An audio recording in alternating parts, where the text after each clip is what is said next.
அங்க போய் சேவை பண்றது நம்மளால முடியாது. இங்க இருக்கிற மக்களுக்கு சேவை பண்ணா அது கடவுளுக்கு போய் சேரும்னு சொன்னாங்க. சோ உங்களுக்காக என்னால முடிஞ்ச ஒரு சின்ன சேவை, இதெல்லாம் பயன்படுங்க.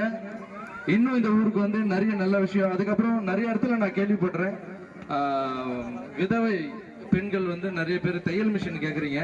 அது கூடிய சீக்கிரத்துல இன்னும் ஒரு 500 தையல் மிஷினோட எல்லாரையும் போற இடத்துல மனு நிறைய பேர் கொடுக்குறாங்க. அதை படிக்கும்போது தையல் மிஷின் கொடுங்க, யாரும் பணம் கேட்கல, எங்களுக்கு தொழில கொடுங்க, நாங்க பொழைச்சிக்கிறோம். எங்களுக்கு வந்து எங்க அம்மா கூட தையல் மிஷின் பண்ணி தான் வேலை பண்ணி தான் என்னை காப்பாத்துனாங்க. ஸோ அடுத்தது வந்து தையல் மிஷின் தான். ஸோ உங்க எல்லாரையும் பார்த்ததுல சந்தோஷம். நான் சந்தோஷமா இருக்கேன்.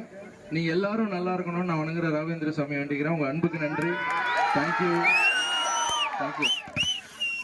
அந்த கீ வந்து